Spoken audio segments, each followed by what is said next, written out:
Hello, I'm Nathan. I'm Chad. We're Hollowick. And my last name's Nate. So is mine. We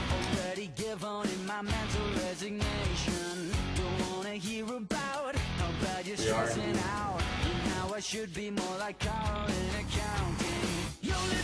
Feeling home. Luke and Andrew. They're not here. Well, I play guitar and I sing lead vocals. And I play bass and do backup vocals. Yes.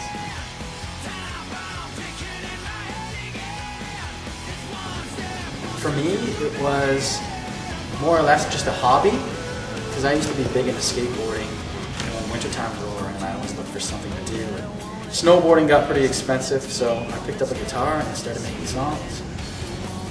And I followed my big brother, so I just picked up a bass and played it.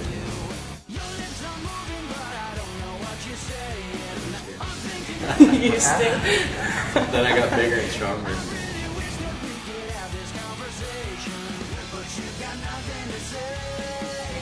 I like any kind of music with a good melody. I like a good song, so it doesn't matter what style of music. And I think for me, when I go to write songs, I just take life's, whatever I go through in life, I use that towards writing songs. I'll bring ideas to the table, we'll work on it, jam it out musically, and I'll usually just sit around at home and, off by myself and write lyrics for the songs.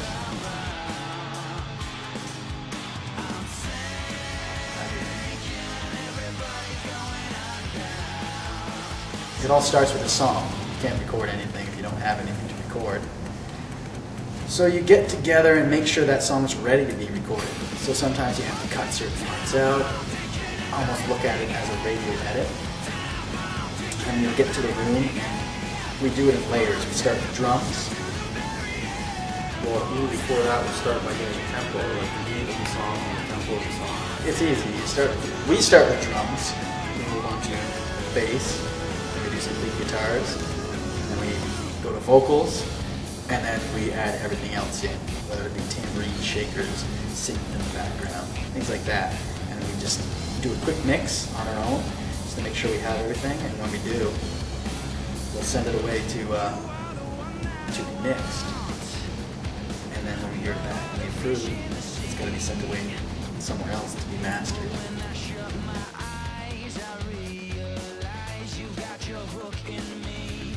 The best way to record is just get together in a room and play live. That's the most human way to do it. Yeah. But we start off by doing that, and then we'll just come back in and do the overdubbed bass guitars.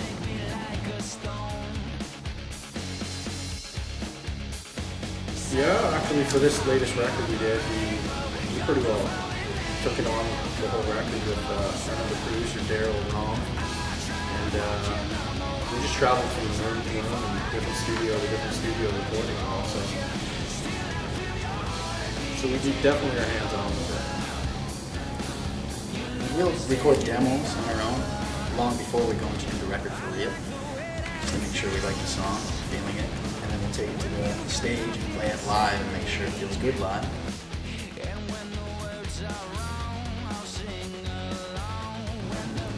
Yep. There's a bunch of artists I've done in the past, from Dave Moffat of the Moffats to just a bunch of people. Lots of it.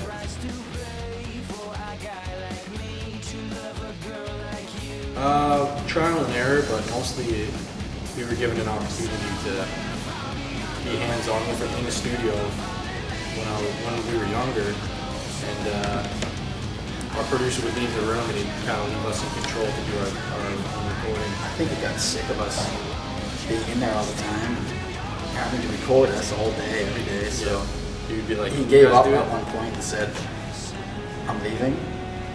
I think you guys know what to do." So we did 5 songs on our own, and they sounded actually really good. We just got the grasp of it.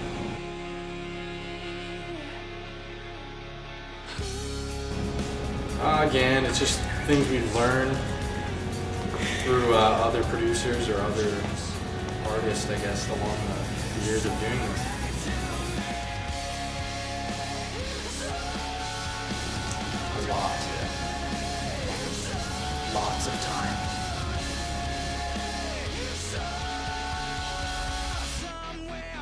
Usually on average, it can take a couple months.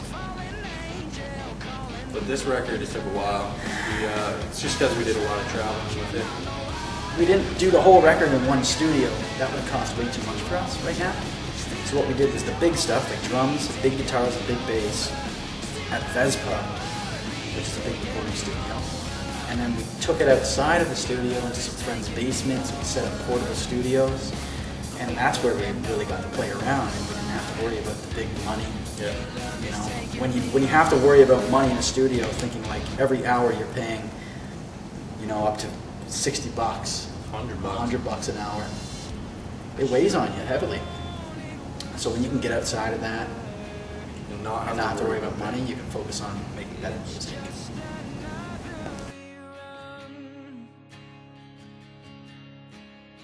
For the most part, live stuff we have our you know, Ampegs, our Soldano and Mesa gear, which is really loud and sweet. But I guess in the studio, when it comes to recording all of that, we use the same things really, and just mic it with some expensive mics and preamps. Whatever we can get our hands on, really. I mean, We usually like to get the best. it's nice to have the high-end stuff, but you can make do without like $10,000 mics. You replace that with like a $1,000 mic, you'll just take the time to track it properly, and you'll have the same quality. I don't know if I'd recommend anything because I don't know. I haven't heard really anybody that went through the courses. I know Metalworks is a really good school, but the amount of people that come out of there with a career is very minimal. I would suggest, just to know you want to be really serious about it, is get a small setup in your room or in your basement and start working at it. Look online at tutorials and teach yourself, because that's what we did. That's the best way. And you're going to learn a lot, and then later on, if you feel like, oh, you want to learn more, you really want to dig in and learn everything there is to know, then take that course.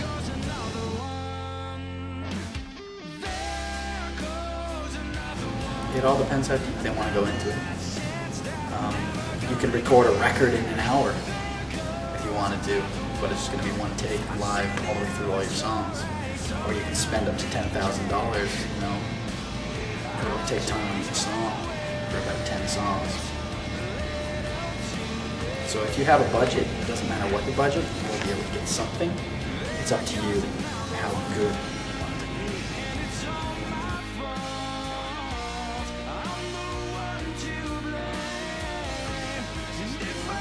You risk looking like an idiot if people hate your music, but other than that, there's really no risks because you're getting your music out there and getting it heard. So it's all positive. Even if people steal it online, it's still, when you're not becoming banned, it's still an alright thing. Just it expands your, you know, your listeners.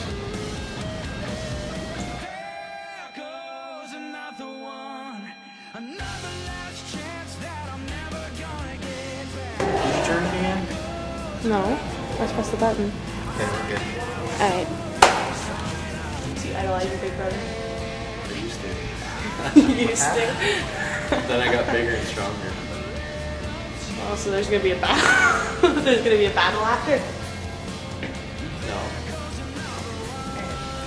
What kind of music inspires you to write your own? Or what other things other than music inspire you to write your own?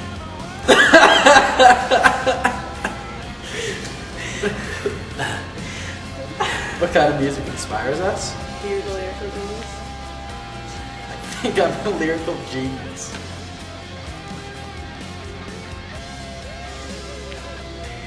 You're not supposed to add in these quirky little remarks and make fun of us because we with you. Okay, wait, I just gotta clarify this. I love the way you ask your questions. It's like Yoda. So the recording process, what goes into it? Tell us about the recording process, you must. Okay. Well, maybe before that, we'll start by getting a tempo, like the mood of the song and the tempo of the song. We'll start recording with drums.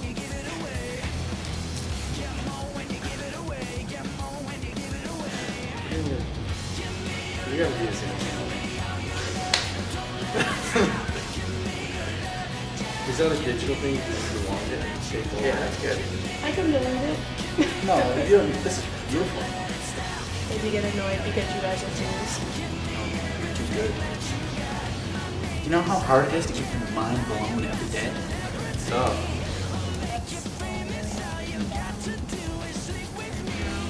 Great now.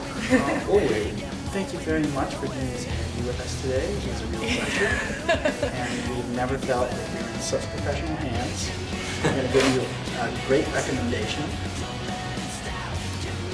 Is that only because I watch you practice all the time? Watch us a lot. I just don't like how you bring in tasty food and we have to sit there and smell it while we're trying to rehearse. You eat it in front of us. I gave him macaroni and cheese. I paid you $2. He paid me $1.75 and a guitar pick. Yeah. No, can you be in here for a minute? We got a question for you. Many questions, but I need you now. I'm interviewing him now. Okay, I gotta go do some recording. One last thing. Yeah. Who's the diva? Luke, but he's not here. Luke. Luke. Thank you. And fade out.